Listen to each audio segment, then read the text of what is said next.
Hi, I'm Angeline. I wanted to learn more about the Hohokam tradition, and so I took this wonderful class through the Old Pueblo Archaeology Center that was taught by Al Dart, who runs the Archaeology Center. And this class was on the Hohokam, and you can take it too. You can find out about it through oldpueblo.org. Anyway, so the class, I gave a presentation for the class last night, and I'm going to give that presentation to you today. So it's kind of a two in one. I may have the presentation, and I thought, well, I might as well share it so that you can learn from the research that I did. So the topic that I chose, I was interested in learning about how culture moved to and from Hohokam, because Hohokam is considered to be the most like Mesoamerica, or the most Mesoamerican influenced of all the major culture groups of the ancient Southwest, which also included the ancestral Pueblo and the Mogollon and other traditions. So I thought, I wanted to know how that came to be. So my project, I took a look at the trade routes, and I wanted to look at how how culture was transmitted through these trade routes, not just how goods were transmitted. So that's more or less the topic. And I kind of dove into how this came to be. So anyway, that's what the presentation will be about. You'll see all that there. I'm going to try to get through this all in one go, so I don't have to do any editing later. So if it's a bit, rough around the edges, this presentation, forgive me that. It's just, I'd like to get this recorded and upload it directly so that you can see it. I will be reading from the script I wrote for the presentation, but you will be seeing my slideshow. So let's see how this works out. Okay. And then slideshow. Oops, there we go. Play from start. Whee! Okay. I think we got it. All right. So the title of my presentation is Hohokam Mesoamerica Culture Trade. And so to quote the Arizona Museum of Natural History, the Hohokam, quote, clearly had very strong ties to the cultures of Mesoamerica, especially Mexico, end quote. So while corn, beans, and squash were major agricultural crops throughout the prehistoric Southwest, the Hohokam were also early adopters of Mesoamerican foods like amaranth and agave. Architectural similarities are noted between the Hohokam platform mounds and the Mesoamerican pyramids, such as those built at Teotihuacan and Monte Alban in Mexico. Now, I've always said that we should be calling our American platforms, Cahokia, for example, enormous. We should be calling our platform mounds, we should be calling them pyramids, because essentially that's what they are. They, even the Mesoamerican pyramids, once excavated, we can see that they began as mounds and they evolved as the civilizations built around them became more, the population was denser and the power structures grew, and there became more will and manpower to create these monumental structures. So in Mesoamerica, you actually have pyramids built on top of pyramids, mound, then a small pyramid, then a bigger pyramid, then these grand pyramids. A lot of them are like that. So we actually, what we have here as the mounds are really just nascent pyramids, but they're called mounds essentially because that's how archaeology evolved in North America. It's kind of a colonial view, trying to sort of downplay the grandeur of what was found in North America. So rather than calling them some great, civilization, it was to move forward the manifest destiny agenda. They were called mounds, not pyramids. Okay, so moving on, the ball court. So likewise, the game played in the ovoid Hohokam ball courts seem to have been similar to the ball game played amongst the Toltec, the Aztec, and the Maya. If you look at the ball courts from Mesoamerica, they typically are eye-shaped. So what you're seeing as the entrance to the ball court there, the little dips at either end of the ovoid, those part would actually be flared out so that the skinny part's in the middle, and the entrance is like kind of a big box, and the other entrance on the other side is a big box, but in the middle is a skinnier field. And they have these hoops on the side of the ball court where you're meant to get this rubber ball through these hoops kind of on upper walls, a little like sideways basketball, but the games play more like soccer where you don't use your hands. So anyway, the game played in the Hohokam ball courts was similar, but as you see, the ball courts are not eye-shaped. They're shaped a little bit differently according to the way that Hohokam expressed it. So when copper bells and other artifacts manufactured in Mesoamerica are added to the Hohokam assemblage of the things we talked about, the platform mounds and the ball courts, it's clear that there were ongoing relationships between the two regions, between Hohokam and Mesoamerica. So before indicating the difference between Hohokam and Mesoamerica and by what routes they interacted to trade goods and information, I think it's important to first take a step back and recognize how the land worked, recognize the continuity of the land and language between the two regions, and place the Hohokam in a geographical context with Mesoamerica. So this section is movement by land. This is a map that includes all of the modern Southwest and Mexico. And it's helpful to view this region without the distracting modern borders between states and countries or even culture groups. So you can get an idea, because the borders that we're familiar with are arbitrary and they're modern. In the days of the Hohokam, it didn't exist. That's not how they thought of the land. The land was thought of, well, as I'm about to explain, but this is what the land looks like naturally without the borders. And as you can see, Hohokam's up here. Okay, well, actually, I'm going to point that out now. So there's Hohokam. So first, to orient us, that red circle, as I said, is where the Hohokam is. And the first thing to notice is how Hohokam is situated in the topographic landscape. So we've got the Mogollon Rim, which is the little arc there above Hohokam.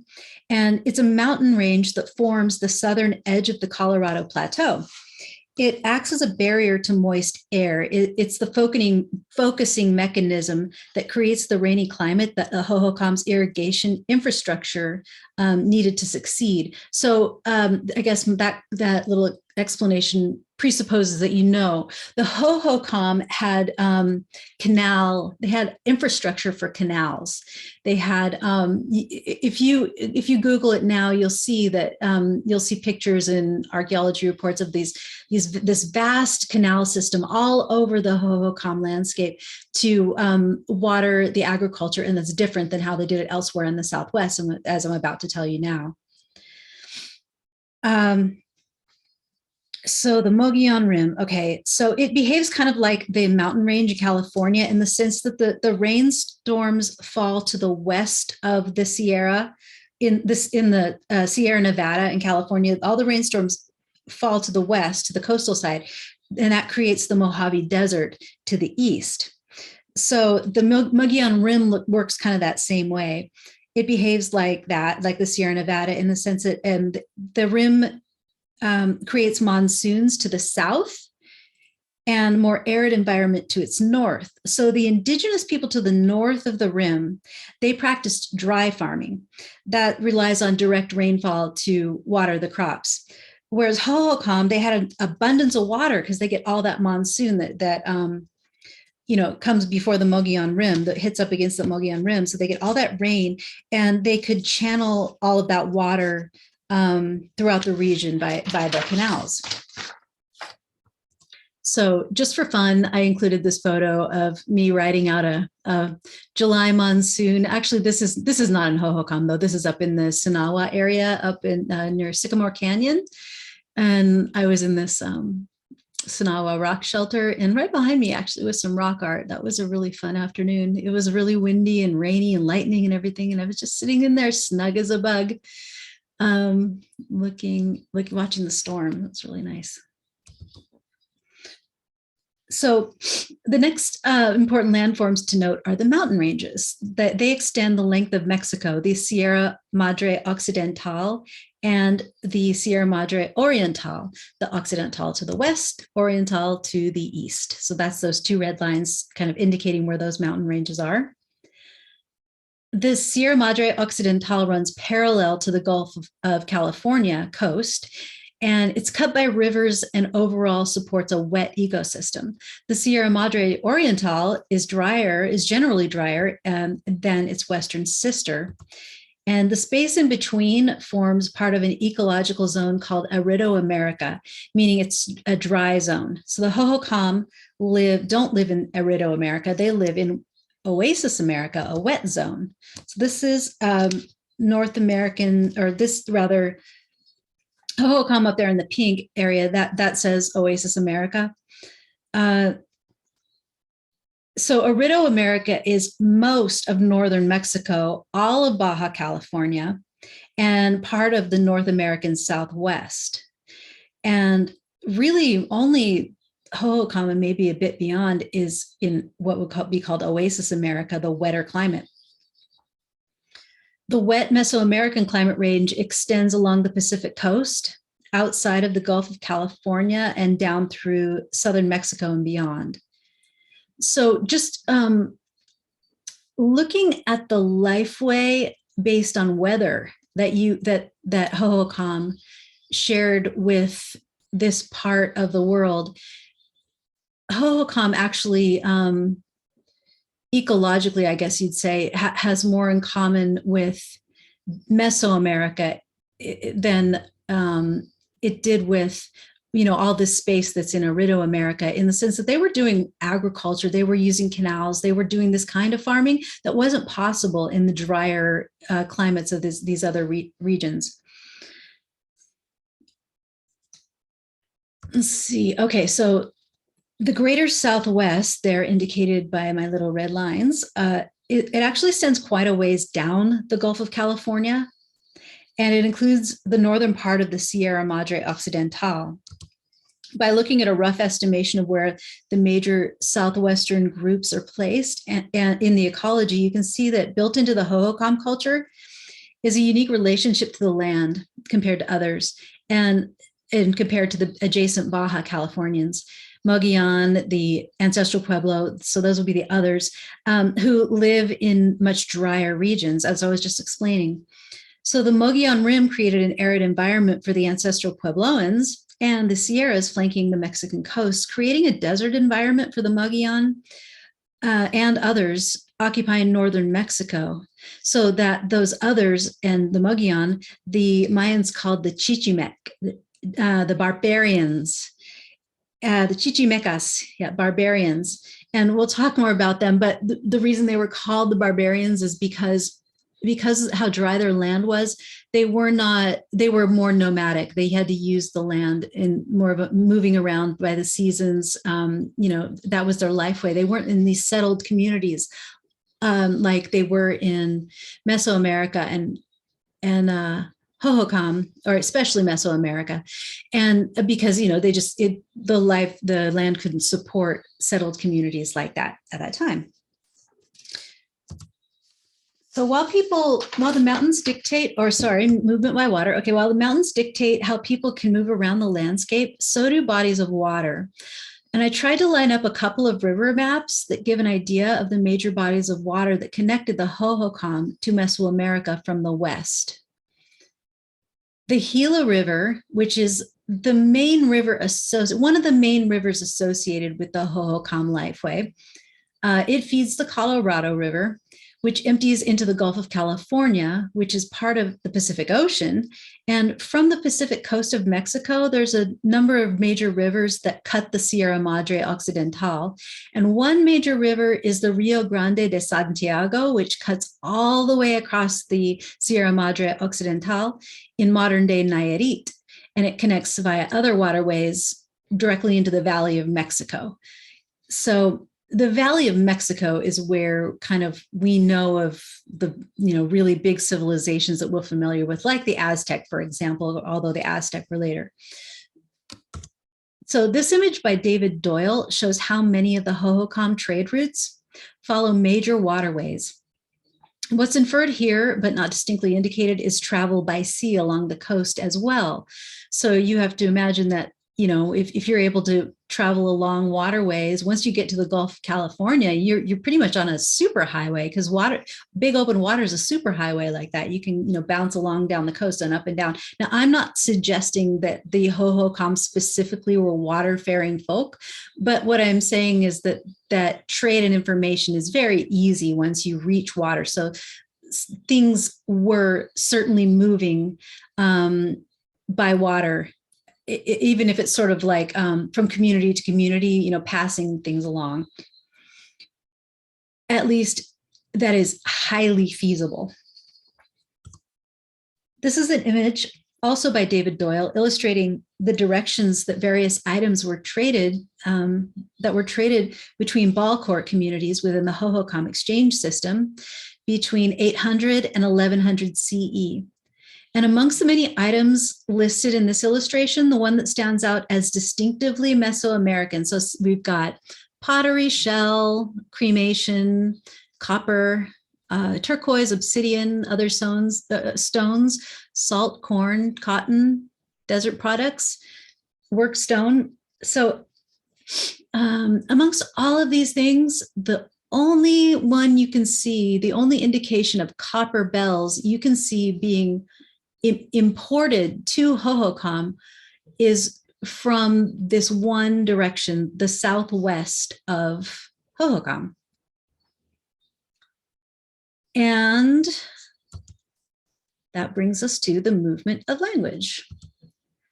So the Hohokam culture likely included people from a variety of language stocks, including the Yuman, who predominantly lived in Baja California, in and near Baja California, and across the Mojave Desert as far east as the Colorado River.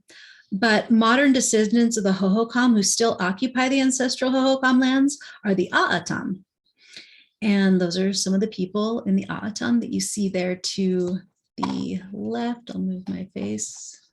There we go. Okay. So where are we? Yes. The A'atam. Oh, yes. So you've also heard of these people referred to as Papago and Pima, and they belong to the Uto-Aztecan language family. So the map on the left, by the way, this guy is really interesting because the pottery that you from Mesoamerica, for the Mexican, great civilizations, the Teotihuacans, for example, they're depicted wearing this kind of turban.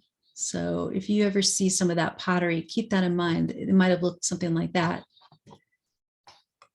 Okay, where are we? Okay, the map on the left, it's a simplistic illustration of where subdivisions of the Uto-Aztecan language family evolved as people migrated. Just as an aside, you may be interested, there's an ongoing debate about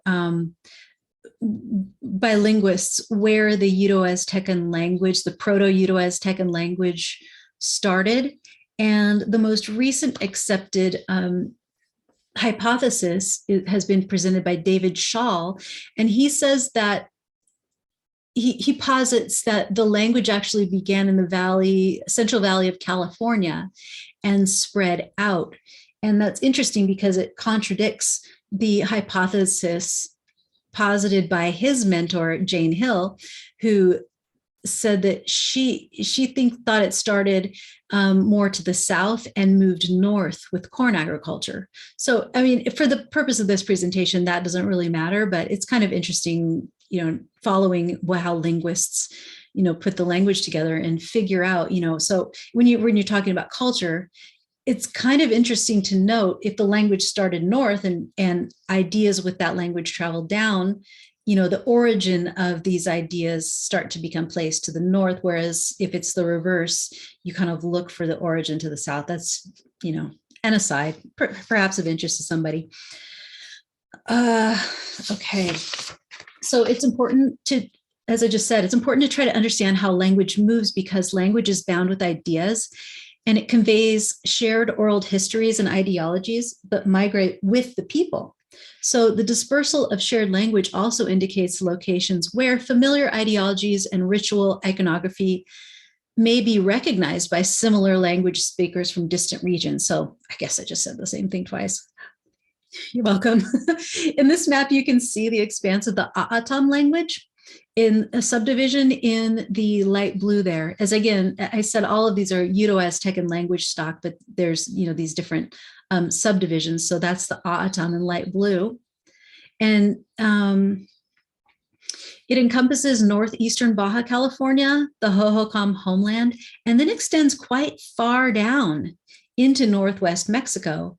And that's important if we're connecting the Hohokam to these lands a little further to the south, because Hohokam, if you can see my little pointer here, Hohokam's up here, in the northern part of the A'atam language, but the A'atam language goes way down here and connects to this area that we're going to talk about soon that is called Aztatlan.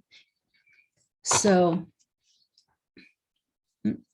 okay, so consider that the Hohokam share this root language with people down the entire coast of West Mexico, all of which is navigable by water. And so it's much easier to travel by water than by land. So if this is a broad expanse of land here between the Hohokam and anything down here, consider that you don't have to do all the mountains and things if you're traveling as you would traveling by land, if you can be traveling by water, much quicker, much easier. So this implies that not only can ripples of information pass by land from group to group, like a game of telephone, there can theoretically be relatively direct contact by sea with people who live thousands of miles away. Plus, at ports along the way, people would speak similar languages, as you can see on this map, and share at least ancestral identities that will feel familiar. What's happening here? Use mouse. Movement of objects. So from its inception, Hohokam lifeway bore similarities to coeval cultures that were developing in central Mexico.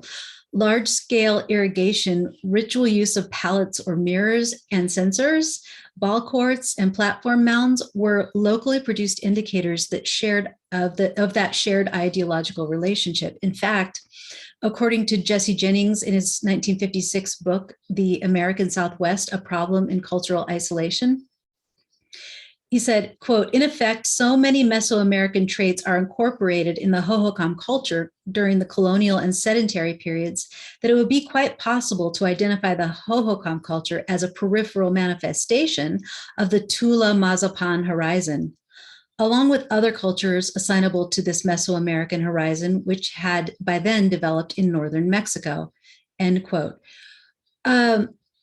I think that I'm going to go through the rest of this presentation, be kind of leaning into this last part of his statement, which is along with other cultures assignable to this Mesoamerican horizon, which had by then developed in northern Mexico. So there were that whole Uto-Aztecan strip, and I'll be going more into this, but that whole Uto-Aztecan strip and that the part called Aztatlan was sort of its own thing that received influence from Mesoamerica. So I think rather than calling that area or the Hohokam an extension of Mesoamerica, I would say that they're their own thing with a lot of Mesoamerican influence adopted into the lifeway, not a colony of the Mesoamerican civilizations. So the one smoking gun that, in my opinion, demonstrates the Hohokam was, as I just described, and influenced by Mesoamerica, is the immediate physical ritual integration of the copper bell. So I'm going to reiterate, not an extension of Mesoamerica, but an extension of that Aztatlan complex on the coast that had Mesoamerican influences. I think that's what the copper bell indicates, because the copper bell was actually developed and in wide use in West Mexico, and exported to Mesoamerica. And so it was in rare use in Central America. Let's talk about the Valley of Mexico. This is going to be our focus, area of focus that we're calling Mesoamerica. So the Central Mexico. This copper bell was in rare use there when it was prolific in this coastal realm, including at Hohokam. So Hohokam was receiving it and using it. It was part of the lifeway before it was common in Central America. Okay, so I think copper bells is kind of an important indicator of Hohokam's connection to this coastal realm of Aztlan. So this is a map of West Mexico area that's archaeologically called Aztlan. And this aligns with the Uto-Aztecan language distribution that we looked at earlier. So the artifacts featured in this image are common to the Aztlan complex of ceremonial objects. They include spindle whorls and copper bells, amongst other elements that are common to the Hohokam complex. So now we're getting to the part that really excites me, being able to demonstrate links between the ideology and iconography of the Hohokam to the great civilizations of central Mexico, namely the Toltec. So I will give a very quick and dirty lesson on what was happening in central Mexico during the Hohokam millennium that shook the American world. So most of us have heard of Quetzalcoatl, the plumed serpent. If you are at all interested in the studies of ancient Americas, you can't avoid knowing about the plumed serpent, Quetzalcoatl, the feathered serpent, this concept. The oldest surviving depiction of this dragon-like motif is on the temple, this dragon-like motif on a temple is at the Olmec site of La Venta. So the idea is nearly foundational to the ideology of Mesoamerica, this feathered serpent idea. I mean, it's just been around for thousands of years. And the earliest feathered serpent representation known in Mexico is at Teotihuacan. And that's one of those feathered serpents representations from Teotihuacan that you're seeing here. Teotihuacan was a great civilization in central Mexico. As you can see how early this is, it was flourishing. Throughout the Hohokam pioneer period, along the Gulf Coast, contiguous with Hohokam, as I showed you in the previous maps, La Campagna was the largest population center on the Gulf Coast, and there are indications that it shared characteristics with Teotihuacan. So again, I'm highlighting the magnitude, breadth, and continuity of the plumed serpent worship. Because if you're seeing similarities in the way that cities are constructed if you're on the coastal region and you're seeing similarities of the way these great culture centers were being produced or built, then you're seeing them similar to the way that they're being built, like at Teotihuacan, for example. And Teotihuacan is so strongly associated with the feathered serpent. You can assume, is that the word I want to use? Infer. You can infer that there was some shared ideology there. Likely shared language as well, but I can't say that exact part for sure. So anyway, in the 9th century, during the Hohokam colonial period, which is marked by the proliferation of ball court communities, the Toltec, who had been living in the arid northwest Chichimec area, that's that big red circle in the middle, Toltec would have been right about where the blue bubble is. They relocated. They were amongst the barbarians. Remember, I'm not saying that they didn't have their own higher society that was building up at the time, but they are Uto-Aztecans up there in that strip, closer to Hohokam, but they're Uto-Aztecans, and then they moved down into the Valley of Mexico. So the Toltec, they first stopped at Culhuacan, but soon after they moved to where they would build the great city called Tula, also called Tolan. These people were Uto-Aztecan, as most of the West Mexico was at the time, but now they are in central Mexico. Okay, so again, now we know for sure that these people who I'm about to talk more about, they share the language stock with Hohokam and all of Aztlan. Around the year 940, about the time that the Hohokam were entering their colonial phase, marked by the use of platform mounds as dance platforms, a world-changing thing happened. That it was happening amongst the Toltec.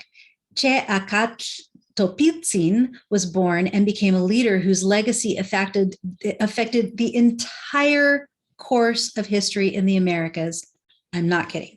So Topitzin is the leader that we all know of from the myth as the man Quetzalcoatl. The word Quetzalcoatl has two separate meanings. There's a deity referred to as Quetzalcoatl, the precious serpent or Quetzal feathered serpent. And there's also Quetzalcoatl. That word is used as the appellation for a kind of priest leader.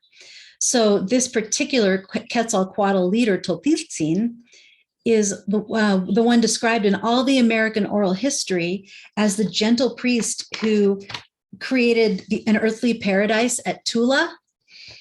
And that's also, again, Tula is also called Tolan. I won't get into that, but well, yes, I will a little bit. Why not? So Tolan also has two meanings. Tolan is what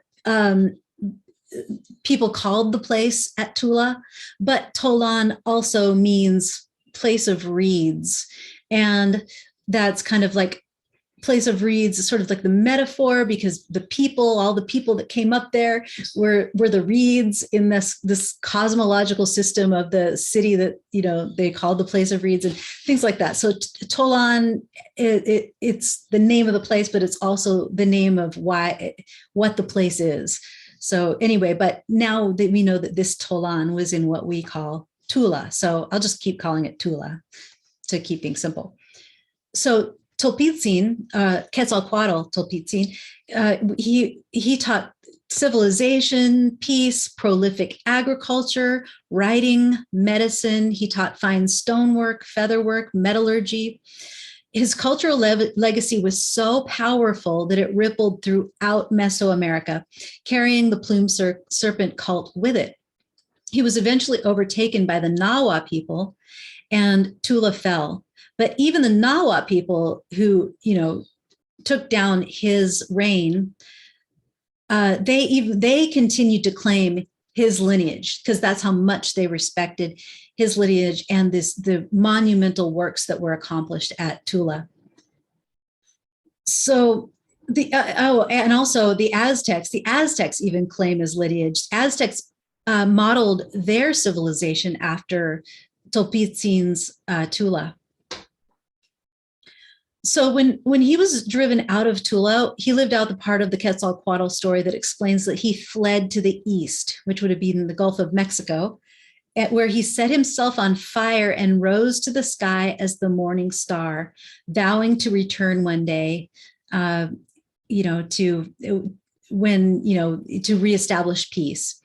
So when Cortez arrived by sea from the east, the Aztecs actually thought this was their Quetzalcoatl, this was their Tolpitzin Quetzalcoatl, and they welcomed him, which is that mistake ultimately is what led to the entire destruction of indigenous America as it was. So this person became kind of, became a myth, a legend, a god. And that myth, even though it was hundreds of years later, the Aztecs believed that this was their god priest, Quetzalcoatl Tolpitzin, returning when it was Cortez, because this particular Tolpitzin was fairer skinned and he had a beard, and that is what Cortez looked like. So Tula was destroyed by 1150, and I don't know if my head's in the way of you being able to see what's going on here. So destroyed by, but before the Toltec influenced culture centers. sorry, I'm not saying that right. So Tula was destroyed by 1150, but before this, Toltec influenced culture centers began popping up in the Yucatan, such as Chichen Itza. Let's see. Okay, let's move ahead. Chichen Itza, there we go. Such as Chichen Itza, which is famous for its temple of the feathered serpent, where a sun serpent descends the stairs on the equinoxes.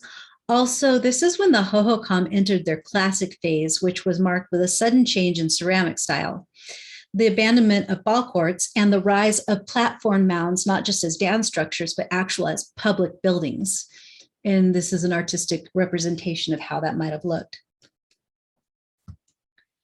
So why do we care what was happening in central Mexico? Because not only was, let me move my head again so you can see things. I don't know if I guess that you're seeing my head move around. I don't really know. Anyway, so why do we care what was happening? Because not only was cultural influence spreading to West Mexico, but West Mexico, as I said before, was influencing or contributing to the culture in central Mexico, possibly via the Rio de Santiago and Lerma rivers that cut from the West Coast to the Valley of Mexico. And I'm certain there were other trade routes, but we're going to talk about Amapa, which is right there on those rivers. So this map shows the city of Amapa, which when excavated revealed many things about the West Mexico Aztlan complex that Hohokam seems to have been a part of. To begin with, copper metallurgy.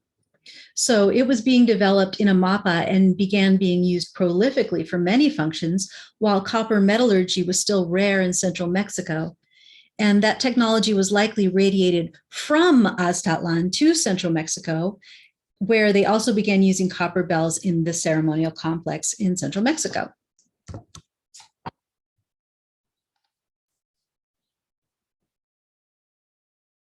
Okay, so current thinking on the spread of central Mexico influences into Aztlan was not by process of colonization, but rather the voluntary adoption of certain aspects of the central Mexico ceremonial complex into local expressions of shared ideologies.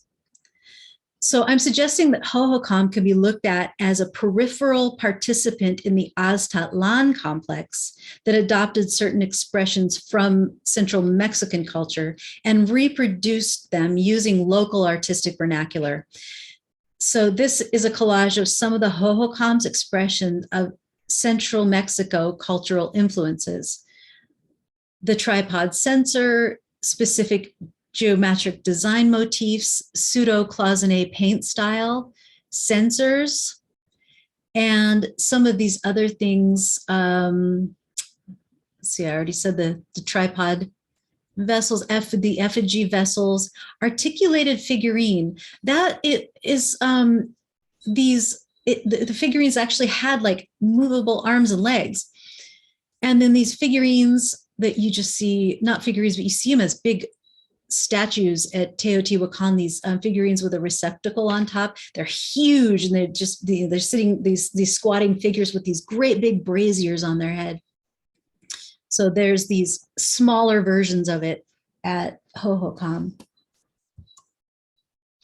So what ideas are we talking about? This is going to be a side-by-side comparison of what was happening contemporaneously in the cultural expressions at Amapa and Hohokam. So shaded in gray, move this around. Shaded in gray, we have, those are the times. So look at the gray stripe as going from like right to left, yeah, right to left. Passing through Amapa first and then through Hohokam. So the gray are the times, the time frames that, a couple hundreds of years that Amapa was experiencing strong cultural influence from events, politics, and religion in central Mexico. So Amapa is there on the, near the Gulf Coast, and it's receiving heavy influence from central Mexico. And So being that Amapa was at the far south end of Aztlan and closest to the Valley of Mexico, the Hohokam was at the far north of the Aztlan and a bit geographically disconnected from the Aztlan region in general. So, but it appears that the same general waves of cultural influence seem to reach Hohokam with about a 100-year delay. So where, you know, something would shift culturally in Amapa down there at the south, it would take about 100 years for that same shift to kind of be represented which to show up in how it affected the art. It took about 100-year delay for that to happen up in Hohokam. So to finish up, I'm going to show a side-by-side expression of decorative motifs from Hohokam and Teotihuacan, given that Teotihuacan was mentioned as being similar to some, or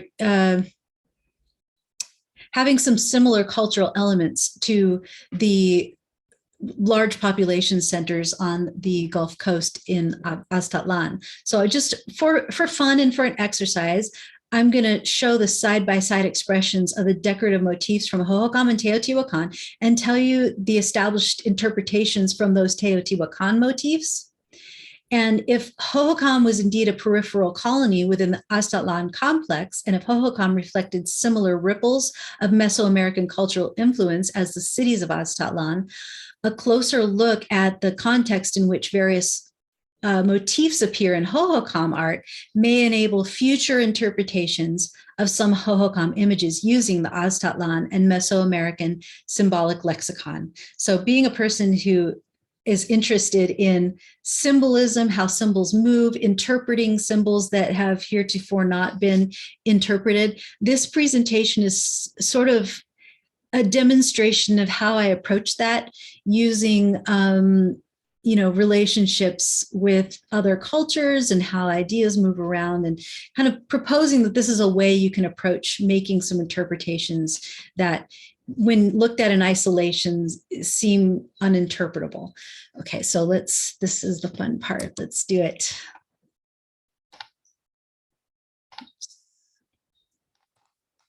Okay. So this is a Teotihuacan funerary offering vessel. And it has on it the four, oh, my cats are fighting. They're so cute. 4 elements motif. That's these 4 bars on the side of the vessel. If you're hearing bells, that's what you're hearing. The cats are moving around. Okay, so the 4 elements motif. This top band here, this is fire in air, otherwise lightning or radiance and light. The second band is fire on earth, and that's represented as bundles of sticks for the fire drilling ritual. The third band is water on earth, in other words, bodies of water like lakes, rivers, streams. And the bottom band with all these dots is representative of water in air, in other words, rain. The entire vessel is made of earth, and fire is used to, fire and air are used to harden it into a unified vessel that it is. Now, here's something so cool. This little flower on the side, this represents space-time. So we've got the 4 elements and space-time. In other words, the cosmos, this kind of ineffable life, spiritual something that makes, existence be. So when you see this 4-petaled flower front facing, it is that it's that space-time concept being represented. Also, this is a 2-dimensional representation of a 3-dimensional concept. So if you look at this as cups, for example, say this is a cup and you're looking down at the top of the cup, and then you're looking at the sides of 4 cups, and you're looking at basically a sphere, made of cups. I guess if you're going to use, like, say, sacred geometry, what this would look, let's see, 4 cups, 8 sides. I don't know, I can't remember all the names of these three-dimensional shapes, but these would be interlocking, perfectly interlocking spheres to make this. Is it the flower of life? Something like that. Anyway, that's what this is, the three-dimensional concept. And another word for this four is quincunx. So I'll give you a better example of how this looks in a 3D form to make that idea clear. This, okay? So this is a 3D quincunx. These are paint pots that are connected in a quincunx, and you can tell by the pigment in them that only certain pigments were used in these pots. Only certain, they would have to be placed in a certain direction to align with the color direction symbolism of the culture at Teotihuacan. And they're arranged the way they are because they represent this flower motif at the top there. This is the 3D kind of demonstration, expression of this 2D idea, the space-time, the cosmos, this kind of allness of beingness that this represents. So the quincunx, okay, this is the color direction symbolism. This is the quadripartite storm god from Teotihuacan, and it's basically doing that too. This is also a 2D representation of the 3D concept of space-time. And these are with, showing the storm god in 4 different directions in a quincunx, utilizing proper color direction symbolism for Teotihuacan.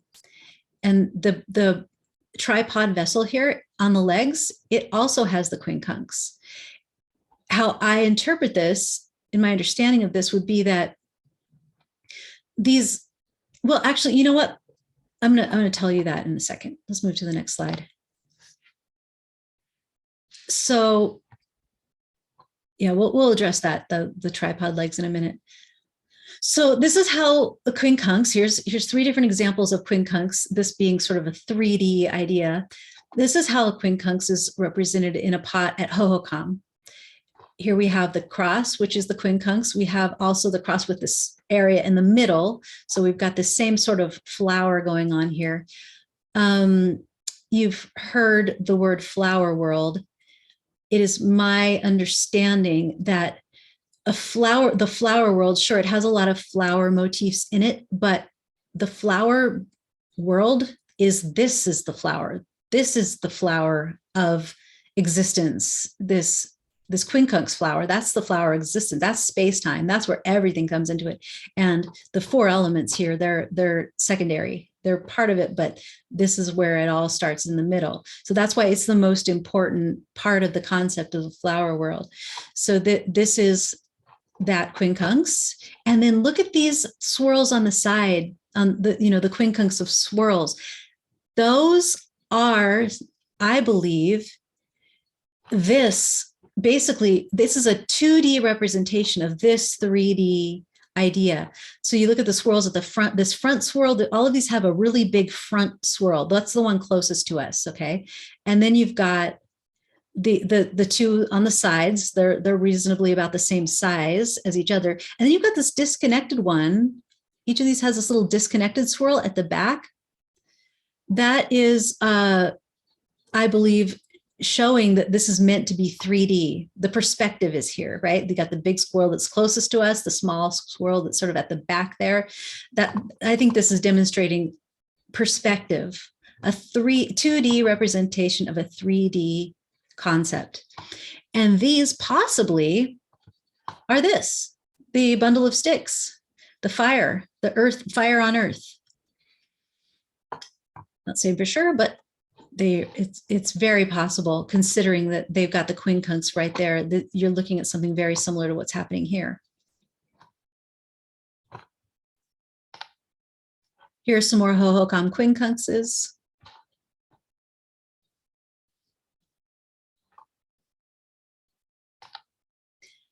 Now, S-curl. This is a Teotihuacan pot with the S-curl. And this is a prestige pot. This pot, since it has the S-curl on it, it indicates that it would have been a prestige item. Sonequili is a word, it's a deity. And deities in these kind of pantheistic, animistic religions are essentially expressions of parts of nature, kind of anthropomorphized expressions of parts of nature. So Sonequili as a deity is lightning as it comes in a serpent shape. So, you have jagged lightning. Well, Sonequili represents S-shaped lightning, and it's very closely associated with Quetzalcoatl. There's also an S-shaped constellation called Sonequili. And all of these Sonequili or S-shaped objects connote water, rivers, and streams. And you do see the S shape also show up quite prominently in Hohokam pottery. So if you look at it, you see the S, and then it repeats, and then you've got another S, and then it repeats. Same here. And then this is another version of the S shape. The tripod vessel, now this is super interesting to me because the tripod vessel is very unique. Hohokam is very unique in the Southwest to Hohokam, and it was very unique in central Mexico to Teotihuacan. So the tripod vessel was created at Teotihuacan and then adopted by the Maya and others. The number 3 was clearly, just like the number 4 as the Quincunx was very important to Teotihuacan, the number 3 is also very important to Teotihuacan. And in that they're the ones that created the tripod vessel. They also had this unique glyph called the tripled mountain glyph. So these are 3 mountains. And in their great city, the great civilization, Teotihuacan, they created 3 sacred mountains: the sun pyramid, the moon pyramid, and the feathered serpent pyramid. So 3 sacred mountains is very important. 3 sacred mountains it's very important in the architecture. 3 sacred mountains is very important in and unique in their writing. And so as 3 sacred mountains by extension, I see these 3 pots on sacred vessels, or vessels used in funerary or an offering context, ritual contexts. You have these 3 sacred mountains holding them up.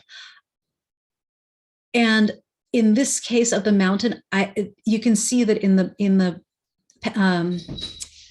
pedestals, they have the quincunx, the space-time, that very important central feature. So how I interpret this is you've got the offering, these kind of vessels contained offerings. You would place some incense in them, and those incense would be burned and lifted up into the heavenly realms, or you would place offerings of items in these vessels, and again, offering them up into the heavenly realms. And what's supporting the offerings? The sacred symbol of space-time, the createdness. You're essentially indicating that this is this vessel is being elevated, and it's standing upon your belief system, being held up by 3 sacred mountains, or pillars of society, or pillars of religion, if you will.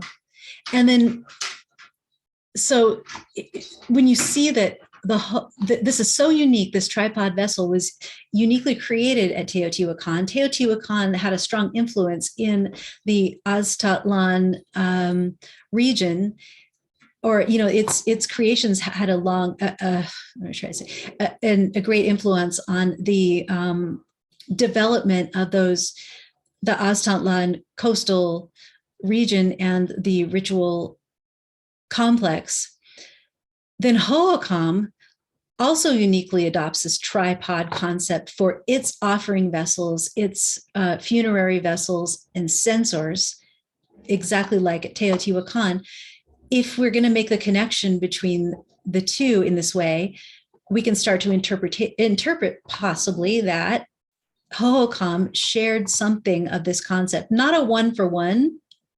I'm not suggesting there's a one-for-one interpretation happening here, but something of the ideology is being expressed in the choice to make this a tripod vessel.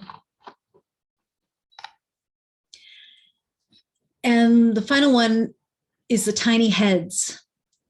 So all over Teotihuacan, I found these tiny heads, and they are always broken from the tiny bodies that they were once attached to.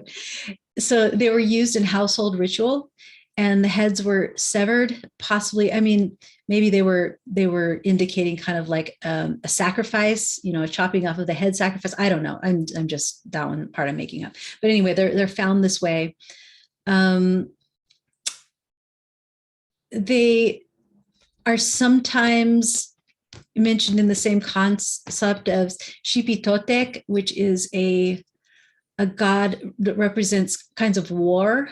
They could be warriors, and they've sacrificed their heads in some way in these rituals. Anyway, they're found all over Teotihuacan. In fact, they're found in such a context of destruction that when excavated, the researchers couldn't find bodies to match heads, or heads to match bodies. There were, you know, one part or the other was always completely destroyed. You don't end up with any two parts of the same figure in the same place. So interestingly, these tiny heads also show up at Hohokam. And there's on the right here are these two different examples of tiny head, you know, these ceramic tiny heads being found in different places in the Hohokam world. So that concludes my presentation. I have a bibliography. If you're interested, you know, take a look at some of these things, take a screenshot or get in touch with me. I'm happy to share this with you. I tried to use a lot of modern, you know, more recent writings in my research. There's a lot of research on these regions from the 50s, 60s, 70s, but I tried to lean more towards newer studies and reports written on these topics when possible, because they would incorporate some of the old research, but with new, you know, research added. And that concludes my presentation. I hope that you enjoyed that. What can I show you? Oh, darn. Well, I was going to show you some of my art that's in my art shop. I got this little guy sitting right here. The other ones are downstairs. Can you see? There we go. So I make Huichol inspired bead art. I press tiny glass beads into beeswax and pine pitch. This camera is not showing him very well. You show better like that. He's a hanging, this is my little coyote. He's got a little hanger up here so you can hang him from your Christmas tree or something. Anyway, I press tiny glass beads into beeswax and pine pitch and on a ceramic form, and make these Huichol Native inspired animals, or just different kinds of things. I love doing this so much. It's so fun. And this is the Niyarika. This is the prayer bowl, the offering bowl, the center at which the human meets the divine. It's also how peyote is represented, so that peyote is the medicine by which, okay, I'm coming, hold on, the medicine by which you can transcend to the realm of the divine. So that this, okay, Cozy, hold on. The iconography I use on these, I try to kind of keep to that concept. Okay, I gotta go. My dog's asking to go out. I hope you enjoyed this. I enjoyed this research so much, and I hope that you got something out of it. Ah! May the fire inside you continue to burn brightly. Thanks for joining me. Go to theancientsouthwest.com.